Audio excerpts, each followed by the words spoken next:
આપણે રોમન પદ્ધતિનું મેં તમને ઝૂમ લેક્ચરમાં સમજાવ્યું હતું. હવે એ રોમન પદ્ધતિ હું તમને વિડીયો દ્વારા સમજાવી રહી છું. રોમન પદ્ધતિમાં તમારે ખાલી ફક્ત ને ફક્ત 1 થી 10, 20, 30, 40, 50, 60, 70, 80, 90 ને 100 આટલા જ આંકડા મોઢે કરવાના છે. જો એ પરફેક્ટ મોઢે થઈ જશે તો તમને રોમન પદ્ધતિમાં લખતા આવડી જશે. એટલે 1 કે 2 માર્કની એવી ખાલી જગ્યા પૂછાય તો એ તમને લખતા આવડી જાય. અહીંયા કંઈ લખેલું છે કશું જ તમારે કામનું છે નહીં. દરેક જણાની ચોપડીમાં તમારે ટેક્સ્ટ બુક્સમાં આપેલી છે રોમન, તો પણ હું અહીંયા તમને લખીને આપું છું કે જેની પાસે નથી એના માટે. તો દરેક જણાએ આ મોઢે કરવાનું છે. એટલે 1, 2, 3 આપણે જેમ લખતા હતા એવી રીતે જ આ લખવાનું છે. હવે આ 1 થી 10 ને રોમનમાં કેવી રીતે લખાય છે? જો તમારી સ્કૂલમાં સંખ્યામાં લખાય, તમારી ટેક્સ્ટ બુક્સમાં લખી શકાય છે. આ બધી જગ્યાએ એનો ઉપયોગ થઈ શકે છે અને આ બહુ સિમ્પલ છે કે આવડી જાય એવી રીતે છે. આપણે ઇંગ્લિશના નંબર કેવી રીતે લખતા હતા કે 1 થી 10 યાદ કરી દેતા હતા, પછી 20, 30, 40, 50, 16, 70, 80 એ યાદ કરી દેતા હતા, એટલે બધા આપણને આવડી જતા. બસ આ બી રોમન એવી જ રીતે છે કે 1 થી 10 મોઢે કરી દો અને પછી જે મીંડાવાળી સંખ્યા હોય એ મોઢે કરી દો એટલે તમને રોમન પદ્ધતિ લખતા ફાઈ જશે. તો 1નું આવી રીતે લખાશે, 2નું, 3, 4નું. આવ્યું હોય તો મારી જોડે લખતા જાઓ, બરાબર? કે 1નું, 2, 3, 4, 5નું, V, 6, VI, 7, 8, 9, 10. બરાબર? આ છે તમારા 1 થી 10ના રોમન પદ્ધતિનો, રોમનને આધારે.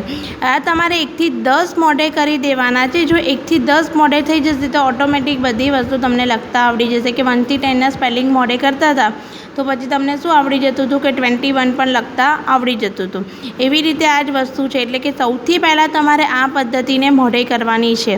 હવે આમાં શું છે કે મેં અહીંયા લખ્યું છે કે રોમન પદ્ધતિમાં આ તમારે લખવા નથી, ખાલી સમજવાનું છે કે જો રોમન પદ્ધતિમાં ફક્ત 7 પ્રતીકો એટલે કે સંજ્ઞા, પ્રતીકો એટલે કે સંજ્ઞાનો જ ઉપયોગ થાય છે.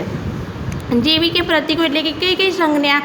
I, V, X, L, C, D અને M છે. કેટલીક વાર એમને બદલે કે પણ વપરાય છે.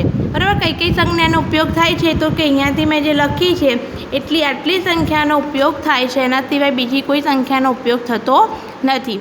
અને આ તમારે 1 થી 10માં મોઢે કરવાનું રહેશે. આ 1 થી 10 મોઢે કરેલું હશે તો તમને લખતા ફટાફટ ફાઈ જશે.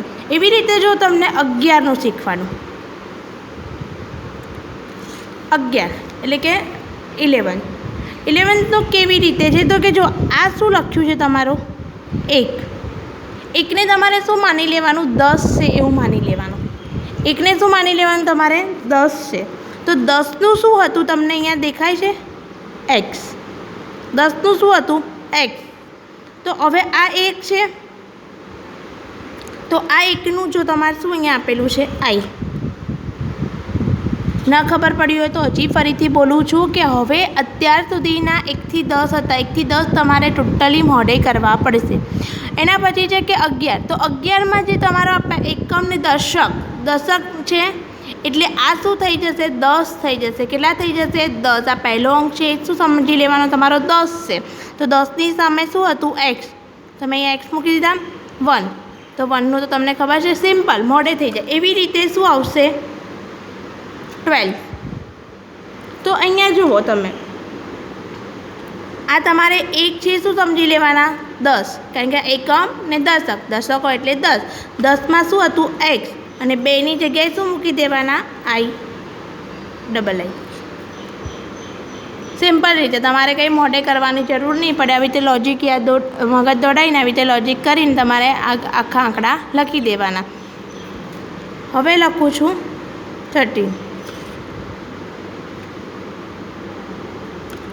તો હવે જુઓ આ કેટલા લખ્યા છે? સમજવાના કેટલા 10 એટલે અહીંયા એક્સ અને શું લખી દેવાના 3 લખી દેવાના. આવડી ગયું. એવી રીતે તમારે શું કરવાનું 40માં, એવી રીતે કેમાં કરવાનું 15માં, એવી રીતે 16, એવી રીતે 70, એવી રીતે 80, એવી રીતે 90. બરાબર. ચલો કોઈ એ બી લઉં છું. ચલો અહીંયા 16 લખ્યું મેં. 40 અને 15નું તમારે જાતે કરવાનું આવી રીતે. હવે અહીંયા મેં લખ્યું છે 16 લખ્યું છે તો 1ની જગ્યાએ તમારે શું માની લેવાનું કે શું છે 0, તમારો 10 છે, 10ની જગ્યાએ 1 અને 6નું શું થશે VI. તો હું અહીંયા લખી દઈશ VI. થઈ ગયું સિમ્પલ. કશું યાદ રાખવાનું નહીં રહે. ખાલી તમારે શું યાદ રાખવાનું રહેશે 1 થી 10 યાદ રાખવાના રહેશે. એવી રીતે 17નું તો આ તમારા 10 છે તો X, 7નું શું છે VII. એવી રીતે તમે 18નું જાતે બનાવજો. હું અહીંયા 19નું લખી રહી છું. 19નું લખી રહી છું તો 19નું બી આવે. આ કેટલા છે 10. 9ની જગ્યાએ તમારે લખી દેવાનું IX. બરાબર. હવે તમારે જો 20 આવશે. 20 તો 20નું આ દશક છે આઈકમ ને દશકનું શું હતું X. તો અહીંયા બીજા 0 છે તો અહીંયા X લગાવી દો. 20નું યાદ રાખી દેવાનું કે આટલું થાય X એટલે તમારે કોઈ માથાકૂટ યાદ રહે નહીં. 20નું યાદ રાખી દેવાનું કે X થાય X. હવે મારે 21 લખવા છે તો 21નું કેવી રીતે લખી દઉં X અને આપણા જે અહીંયા 1 હતા એ શું અહીંયા લખી દઈશું એટલે આ શું થઈ જશે આ શું વંચાય 21. એવી રીતે મારે 25 લખવા છે તો શું લખીશ પહેલાં X અને અહીંયા કેટલા છે 5ની વેલ્યુ આપેલી છે V એટલે 5 એટલે મારે થઈ ગયા અહીંયા 25. સિમ્પલ છે.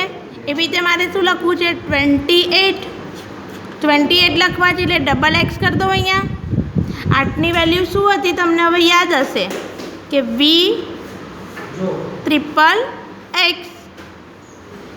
એવી રીતે હવે 13માં કેટલા X આવશે 3X આવશે. બરાબર. તો તમને 35 આવડે. 35 કેવી રીતે લખાય 3X અને 5ની વેલ્યુ કેટલી હતી V. બરાબર. એટલે હવે આવી રીતે તમારે બધી વસ્તુને લખતા છે. જે બી આપણે 20નો સ્પેલિંગ યાદ કરી લીધો તો એટલે આપણે 22 આવડે, 25 આવડે, 27 આવડે. એવી રીતે આપણે 20નું મોઢે કરી દઈશું એટલે આપણને એના પછીની બધી રોમન આવડી જશે. 1 થી 10 એમાં ખાલી ઉમેરવાના જ આવશે. પછી આવશે 30 તો 30નું તમે મોઢે કરી દેશો XXX આવે. XXX આવતું હોય એટલે તમને પછીના 30ના પછીના બધું આવડશે. એ રીતે 40 તો 14નું કેટલું થશે XL. આ યાદ રાખવાનું. પછી હવે તમને 45 લખતા આવડે, 47 લખતા આવડે. ચલો 47 કેવી રીતે લખાય XL અને 7ની જગ્યાએ તમારે શું લખી દેવાનું VII.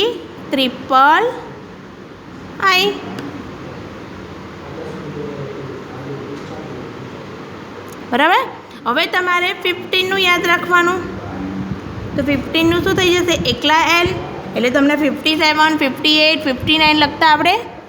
પછી તેનું યાદ રાખવાનું 60 LX. પછી 70 LXX. પછી 80 યાદ કરી દેવાના LXXX. પછી 90 XC 100C. બરાબર. ખાલી તમારે શું યાદ રાખવાનું છે આ વિડીયોમાં પ્રમાણેમાં તમારે કે 1 થી 10ના શું કરી નાખવાના લખી દેવાના મોઢે કરી દેવાના.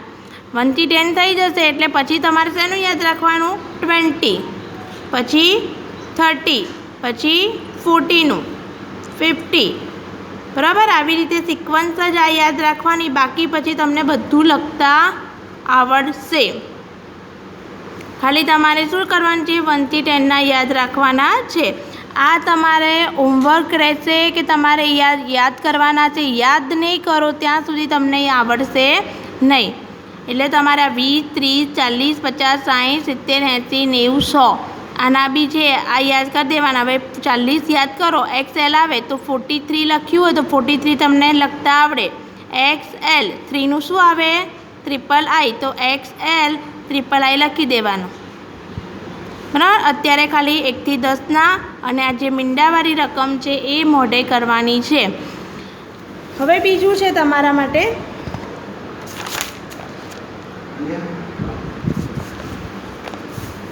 જો આપણે સામાન્ય રીતે સાદું રૂપ આપતા વખતે હોય તો એના માટેનું આવું સૂત્ર છે, કાના ભા બુઆ. બરાબર. આ આવી રીતનું સૂત્ર છે. એટલે કે કા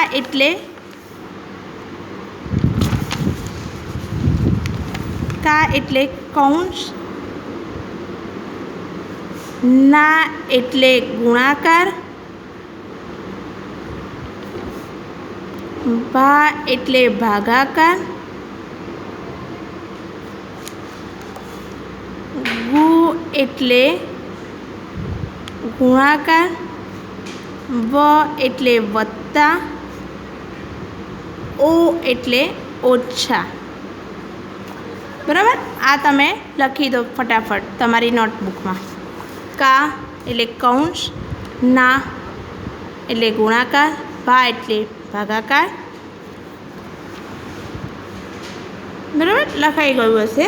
હવે આ તમારે શું કરવાનું છે કે સૌથી પહેલાં કૌંસ છોડવાનો હોય, કૌંસ બનાવવાનો હોય તો કેવી રીતે હોય કૌંસ બનાવવાનો. કૌંસના 3 પ્રકાર હોય છે. પહેલો પ્રકાર નાનો કૌંસ, બીજો પ્રકાર છગડીયા કૌંસ, ત્રીજો પ્રકાર મોટો કૌંસ. બરાબર. કૌંસના કેટલા પ્રકાર હોય છે? 3 પ્રકાર હોય છે. કૌંસના કેટલા પ્રકાર છે? 3 પ્રકાર. નાનો કૌંસ, છગડીયો કૌંસ અને મોટો કૌંસ. જો નાનો કૌંસ કેવી રીતે થાય, આને નાનો કૌંસ કહેવાય. એવું લખીને નહીં આપે કે નાનો કૌંસ. આ તમારે આવું દોરેલું હોય, આવી રીતે રકમમાં આપેલું હોય તો સમજી લેવાનું કયો કૌંસ છે, નાનો કૌંસ. પછી આવશે છગડીયા કૌંસ. છગડીયા કૌંસ એટલે કે આવી રીતે. બરાબર. અને હવે થશે આ છગડીયા કૌંસને મોટો કૌંસ. આવી રીતે લખીને આપેલું હોય એટલે મોટો કૌંસ. હવે આના આધારિત આપણે રકમ આપેલી હશે ને દાખલાની ગણતરી કરવાની છે. દાખલાની ગણતરી નથી કરવાની પણ રકમ લખેલું હોય, રકમના આધારે તમારે આને લખવાનું છે. એ હું તમને નેક્સ્ટ વિડીયોમાં ને ઝૂમ મીટિંગમાં, ઝૂમ લેક્ચરમાં તમને સમજાવીશ.